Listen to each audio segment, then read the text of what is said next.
Bonjour à toutes et à tous et bienvenue sur ma chaîne Memoni. Dans cette vidéo, je vais vous présenter mon PEA. Qu'est-ce qu'un PEA? Tout simplement, on va passer sur mon compte, donc mon compte Bourse Direct, où je ne fais pas de faux suspense, je vous présente directement toutes les valeurs que j'ai, toutes les valeurs qui donc sont des valeurs que j'ai prises dans mon PEA, que j'ai ouvert je l'ai ouvert il y a quelques mois, plutôt en mars dernier. Donc j'ai profité de la forte chute des marchés, je me suis dit, bon, sur BFM Business, tous les gérants de fonds disaient ah là là, les particuliers sont des tocards, ils achètent quand les marchés baissent. En 2009, en 2008, le marché avait baissé. Les particuliers qui avaient acheté là, en fait, la baisse avait duré 2 ans. Donc, acheter parce que ça baisse un mois, c'est un comportement de tocard, etc. Grosso modo, c'était le propos qui était tenu. Et je me suis dit, il y a un truc qui cloche et peut-être un changement paradigmatique qui s'opère, qui est que pour une fois, j'ai quand même l'impression que les gérants de fonds sont un peu à côté de la plaque et que les investisseurs particuliers dont on dit que ce sont des gros pigeons parce qu'ils achètent au mauvais moment, je me suis dit, bon, peut-être qu'ils ont raison. Donc j'ai commencé à me constituer mon PEA, sachant que de mon côté, en fait, je pars du principe que en tant qu'entrepreneur, parce que j'ai un groupe Mediatek à côté qui s'appelle 2Empower et qui possède plusieurs sites Major Prépa, Business School Bernie, notamment, Up to School également, je me suis dit que en tant qu'entrepreneur, en fait, mon argent le mieux placé, c'est quand même l'argent que je laisse dans mon entreprise. Parce que j'ai la chance d'avoir une équipe de ouf, des salariés qui sont plus que des salariés d'ailleurs, qui font un travail exceptionnel. Donc je me suis dit, bon, c'est pas forcément le meilleur bail que d'investir dans un PEA en bourse. Cet argent-là qui, in fine, est quand même vachement plus rentable quand c'est moi qui le pilote, enfin, du moins pour moi, que quand je le confie à des gérants de fonds. Donc voilà, mais je me suis dit quand même que je ne pouvais pas passer à côté de la vague d'investissement en bourse et c'est aussi pour moi, en tant qu'entrepreneur, un moyen de suivre ce qui se passe au niveau mondial et d'avoir une veille concurrentielle peut-être un peu plus approfondie et qui s'appuie également sur les grandes évolutions économiques. Donc je reviens à mon PEA, je déplace ma tête à droite. Que contient mon PEA? Alors dans mon PEA, en fait, c'est plutôt simple. J'ai investi la somme de 3000 euros. Alors 3400, je viens de faire un dépôt de 400 euros la semaine dernière. J'ai investi un total de 3000 euros et grosso modo, je détiens un peu moins de 3700 euros, enfin un peu plus de 3700 euros d'actions dans ce portefeuille. Donc j'ai des plus-values par rapport au PRU de 642 euros, des plus-values qui ne contiennent pas les dividendes. En fait, j'ai utilisé Bourse Direct et sur Bourse Direct, je crois que quand on va dans la fiscalité du compte, on peut voir concrètement quelle a été sa plus-value depuis le début. Donc, dans tous les cas, ça chargera et ça apparaîtra. Donc voilà. Ce qu'il faut savoir aussi dans un PEA, c'est que voilà, plus-value, je suis à plus 789 euros parce qu'il y a les dividendes, etc. Et donc voilà, 3000 euros plus 400 euros que je viens de déposer. Donc j'ai déposé 3400 euros sur mon PEA. Donc que contient mon PEA? Mon PEA contient beaucoup de valeurs, deux types de grandes valeurs. D'une part, des ETF que l'on peut voir donc plutôt ici avec l'ETF CAC 40, l'ETF PEA Monde, l'ETF du Nasdaq 100 et enfin l'ETF du SP 500. Donc voilà, ce sont 4 ETF qui me permettent d'avoir une exposition assez complète sur des gros marchés. Donc voilà, ma plus grosse exposition, c'est sur le CAC 40, plutôt logique dans ma théorie d'investissement, qui est que je n'investis dans mon PEA que pour avoir ma poche d'investissement plutôt orientée France, et j'utilise d'autres applications de type Bucks, Trading 212 ou Revolut pour investir sur des marchés étrangers pour lesquels j'ai pas forcément envie d'immobiliser de l'épargne pendant 5 ans, ce qui est le corollaire du PEA, et pour lesquels j'ai envie d'investir directement en propre dans des valeurs tech, notamment EdTech, parce que c'est l'industrie dans laquelle je bosse, sur d'autres types d'investissements. Donc voilà, grosso modo, j'ai à peu près 11%, 11,5% de mon PEA qui est composé de cet ETF CAC 40, donc qui réplique le CAC 40, sur lequel je suis en plus-value de 16%, qui vaut donc 480 euros. Deuxième part d'investissement, c'est le PEA Monde, donc qui est en hausse de 12%, dans lequel j'ai 352 euros aujourd'hui. Et enfin, mon exposition au Nasdaq, que je fais surtout à travers la détention de valeur en propre sur Revolut. Donc là, j'ai plus 33%, mais ça représente que 200 euros. Donc bon, c'est toujours sympa. Ensuite, j'ai une exposition sur l'SP500 qui compte pour 3% de mon portefeuille et qui est en hausse de 16%. Donc voilà. Alors, vous voyez là, ici, si je mets en mode de plus-value, on voit énormément de plus-value avec une moins-value qui en plus est récente parce que comme vous le voyez, moins 14% et la variation veille, c'est à moins 12%. Mais ça, c'est pas forcément lié au fait d'être un génie ou autre. C'est juste qu'on a eu une année de marché assez tourmentée, quelques décalages de valorisation sur lesquels on s'est dit bon, on pouvait en profiter et donc je me suis dit voilà, il y avait quand même des aberrations quand je pense notamment à la Société Générale, TF1, Nexity, etc. Bon, hydrogène, ça c'est un autre cas, on en parlera après. Crédit Agricole, il y avait des écarts de valorisation qui pour moi étaient complètement déconnants, mais on y reviendra après quand on passera valeur par valeur. Alors, première grosse valeur de mon PE, en fait, c'est mon tout dernier achat. C'est une boîte qui s'appelle Reward Media.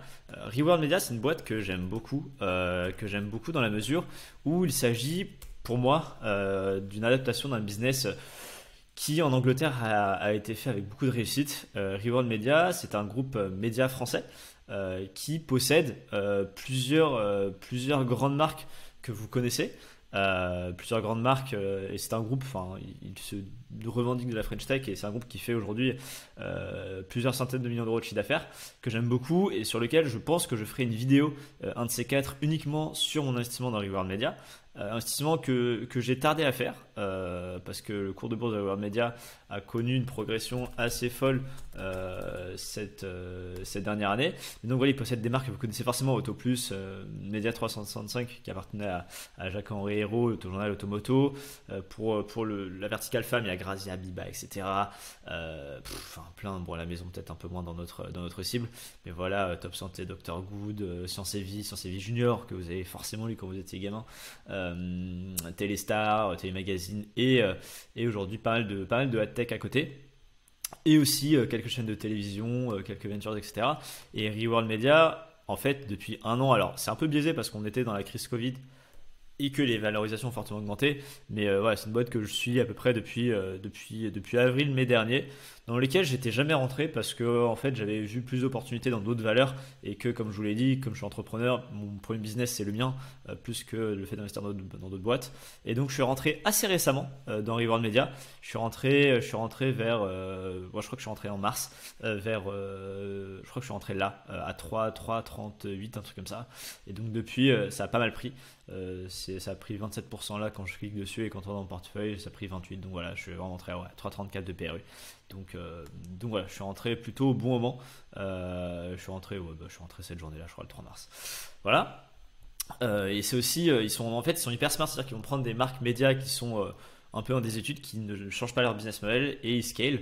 Et pour moi, Reward Media, c'est un truc qui peut être aussi puissant que Future Media PLC. Alors je sais pas forcément, moi ça va pas afficher là, mais en fait c'est une marque que je trouve juste incroyable. Ils ont repris aussi, un peu comme Reward, ils ont pris plein de médias un peu vieillissants qui dormaient sur leurs acquis et qui ne changeaient pas forcément de business model pour pouvoir l'adapter à plus long terme. Et donc voilà, si on va sur Reward Media PLC, le cours de bourse va s'afficher là. Et en fait c'est juste une dinguerie parce qu'en quelques années ça a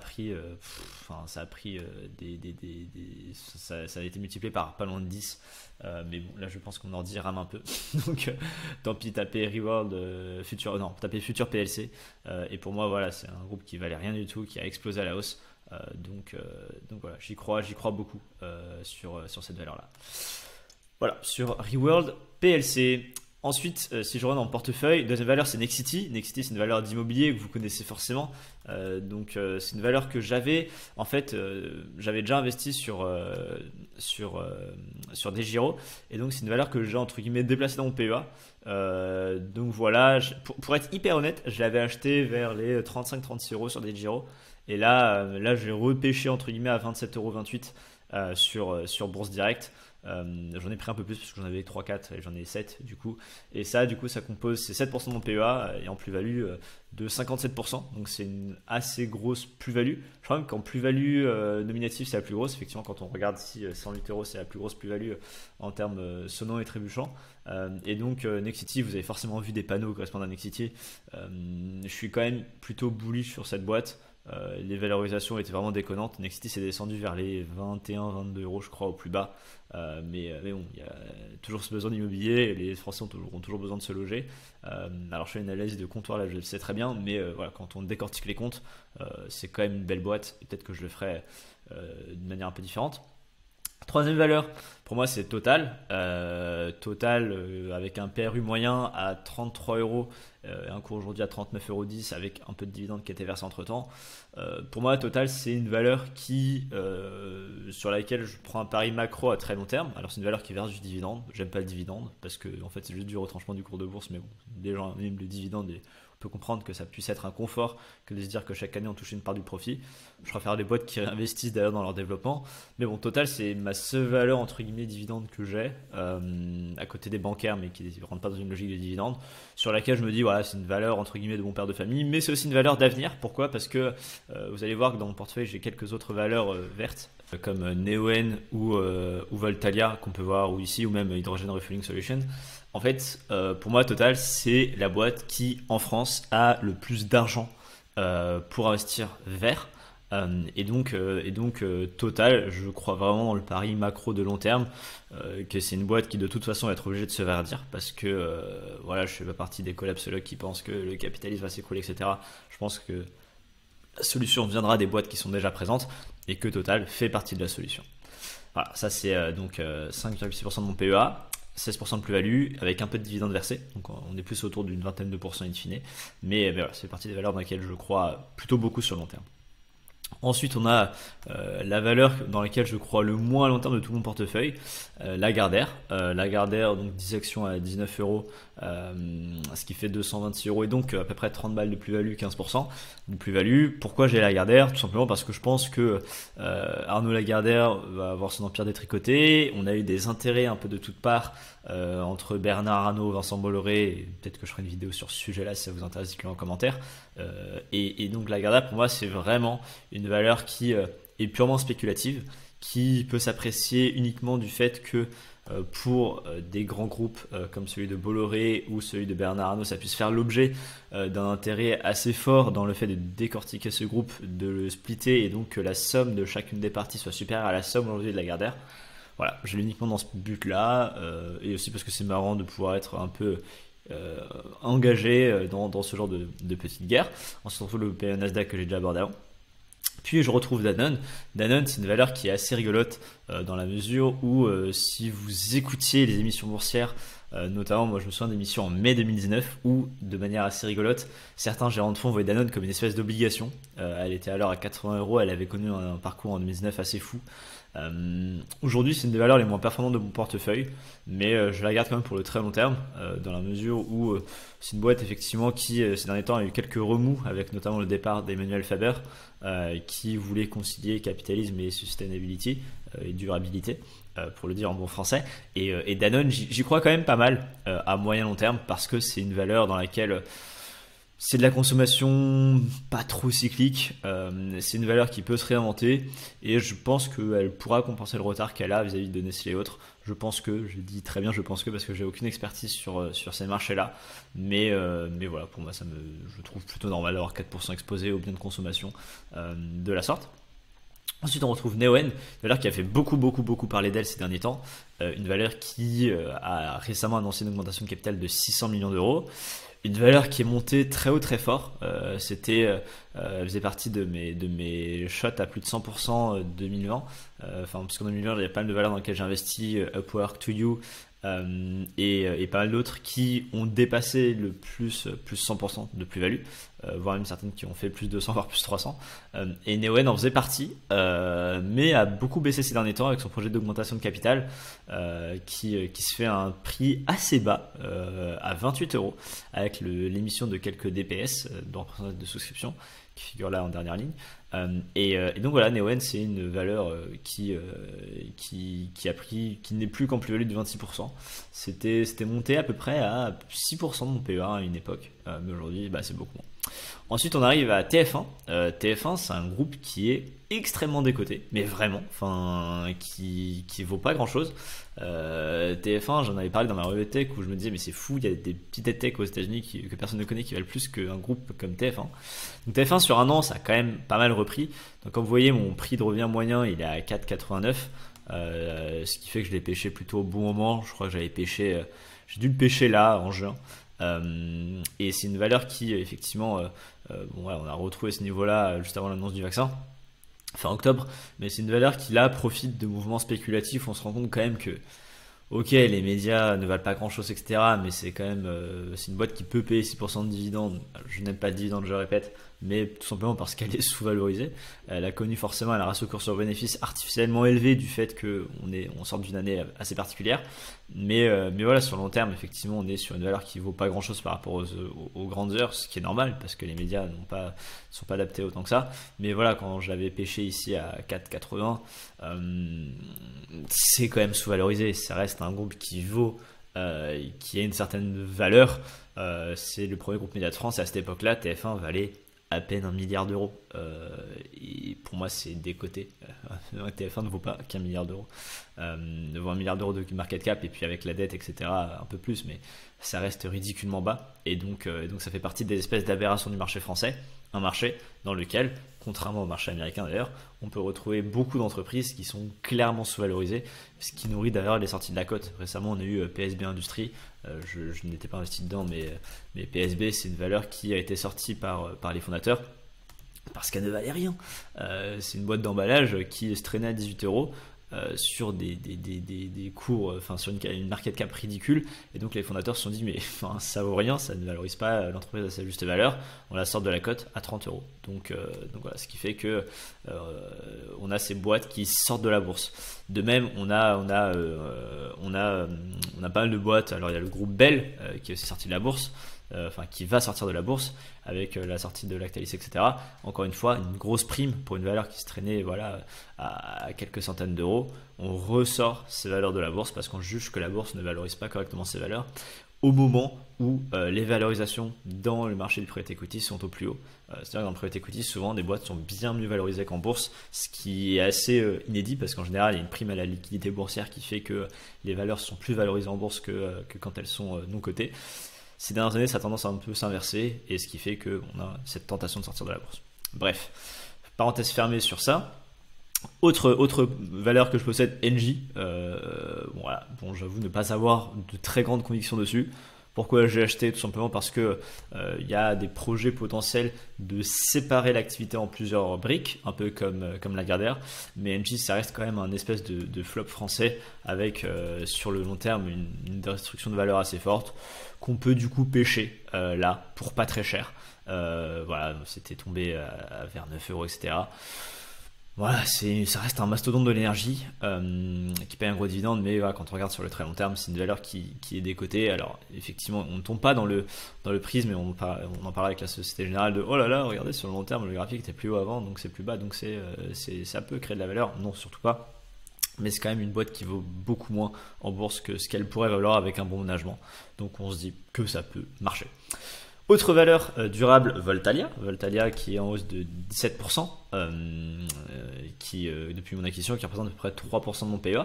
Voltalia, c'est une valeur que j'aime beaucoup parce qu'elle représente pour moi une partie de la solution, qui est effectivement cette capacité à produire électrique. Et donc sur 5 ans et même depuis son introduction, c'est une valeur qui avait qui était en très forte hausse, qui avait connu un très beau passé boursier et qui là renaît un peu de ses cendres dans la vague de l'investissement ISR etc. C'est-à-dire que depuis 2019 j'ai l'impression qu'on ne parle que d'investissement responsable, et donc comme très peu de valeurs cotées en bourse peuvent répondre à cette thématique d'investissement, un peu comme Neoen, Voltalia en profite très fortement et s'offre une belle hausse. Donc, je suis rentré assez haut, je suis rentré à 20,41 € en PRU, et en fait j'étais rentré je crois là à cette période en août, quand j'avais plus de temps pour m'intéresser pour me réintéresser à ces valeurs-là. Donc c'est une valeur qui a été plutôt malmenée, qui a fait beaucoup de baisse, mais voilà. Donc je l'ai pas, enfin je l'ai pris à ce moment-là, et en fait j'en avais aussi j'en avais racheté beaucoup plus tôt sur des Giro. J'étais beaucoup plus bas, autour de 10-11 euros, et ça faisait partie de mes valeurs qui à un moment ont été à plus de 100% avant que je la mette dans mon PEA. Voilà. Ensuite, autre valeur qui n'est pas une valeur d'investissement de très long terme, c'est OL Group. OL Group, c'est l'OL, c'est mon gros club favori, parce que mon vrai club de foot favori reste le FC Sochaux-Montbéliard. Mais OL Group, du coup, c'est l'Olympique Lyonnais. C'est un investissement auquel je crois un petit peu, que j'ai pris pendant la tourmente Mediapro. Parce que les clubs de foot étaient sous-valorisés, et je l'ai acheté le jour de l'annonce du vaccin.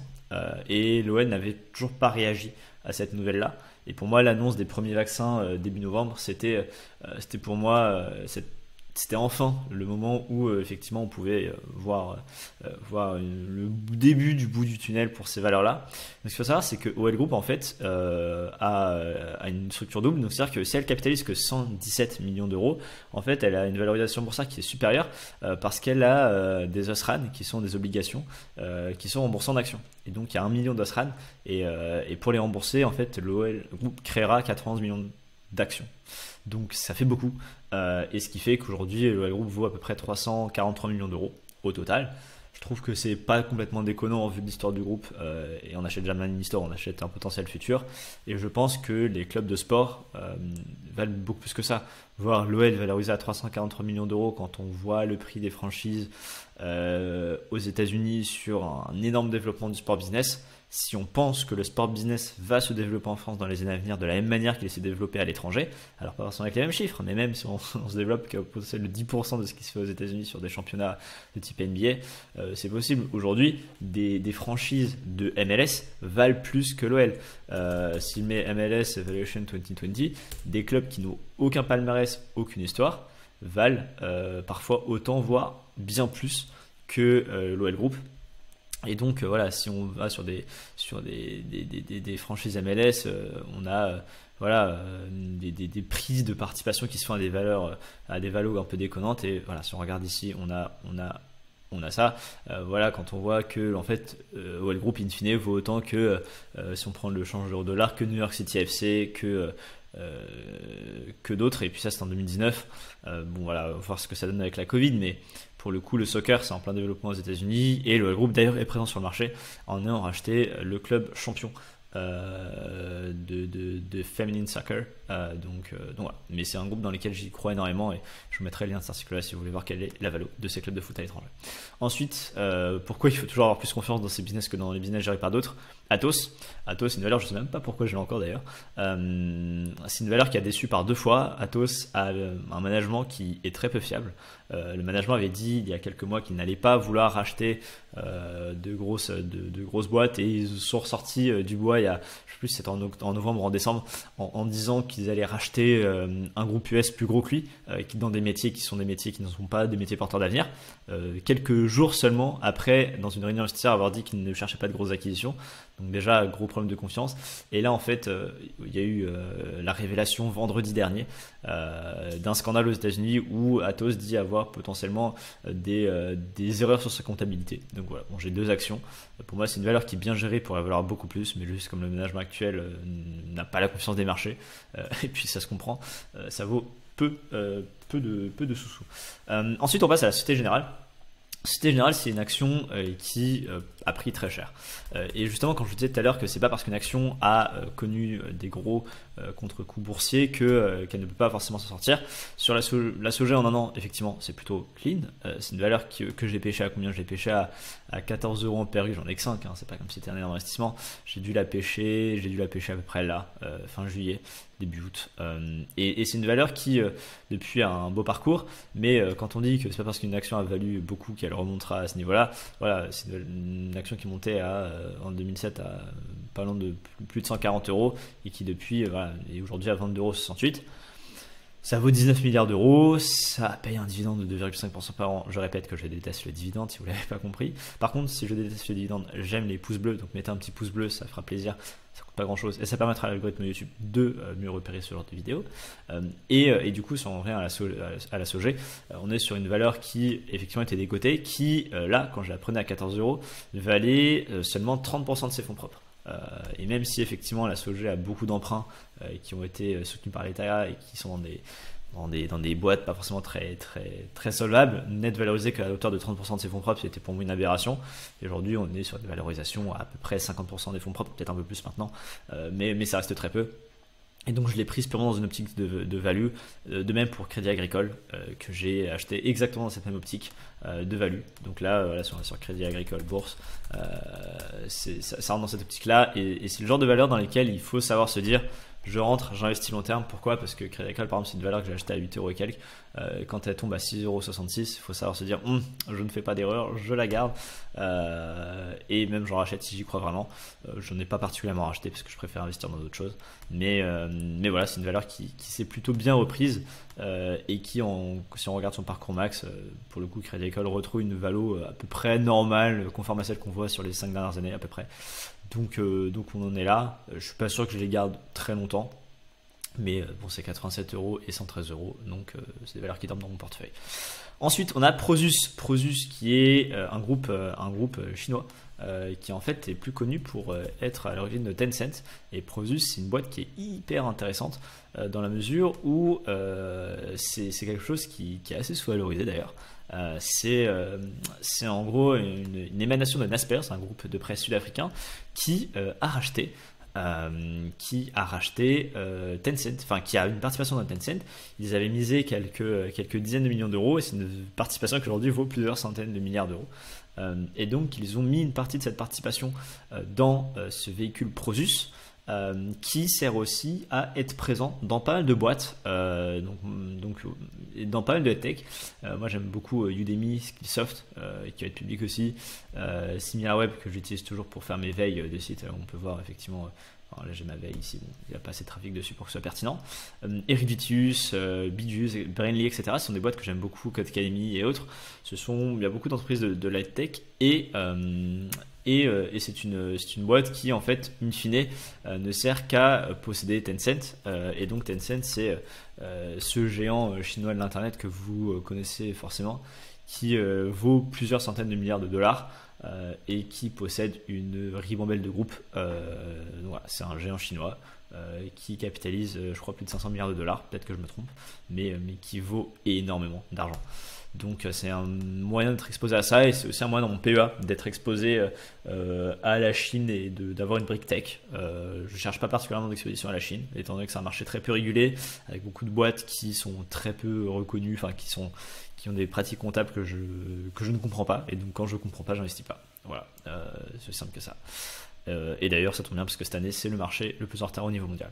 Ensuite il y a Orange, pure optique de value, dividende, etc. Bon, pour le coup, ça a été, on est à moins 5% ici, mais en fait, quand on prend en compte le dividende, on est en positif. Voilà, c'est une valeur, j'en ai 10. J'y crois pas particulièrement outre mesure, mais je l'ai parce que je me dis que c'est le genre de valeur qui peut remonter assez facilement sur des logiques de value, de réintérêt du marché pour ce type d'entreprise. Et ça me permet aussi d'être exposé aux télécommunications, sinon je ne suis pas du tout. Crédit Agricole, j'ai un petit peu abordé déjà. Et enfin, Hydrogen Refueling, en fait c'est simple, il y avait une IPO, c'était en novembre ou en décemembre.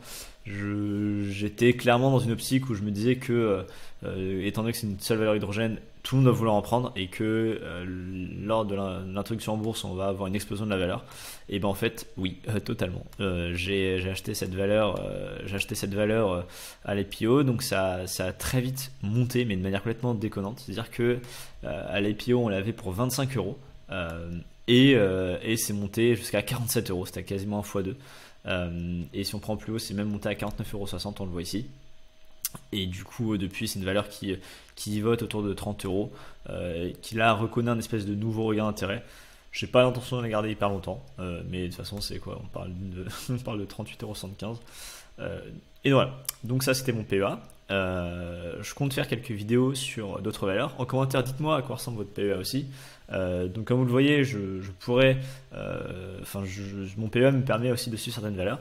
Il y a énormément de valeurs dans ce PEA là, je pourrais faire le top 10 des valeurs que j'aurais bien voulu prendre mais que je n'ai pas prises, avec LDLC, Fnac Darty, Nacon, etc. Il y a pas mal de valeurs que j'avais identifiées comme étant intéressantes, que je n'ai pas prises au moment clé, mais dans tous les cas c'est sans regret parce que j'ai aussi investi dans beaucoup d'autres entreprises à l'étranger, et donc voilà, je vous invite aussi à me dire en commentaire quelles sont vos valeurs, à mettre un petit pouce bleu et évidemment à vous abonner, ça fait toujours plaisir.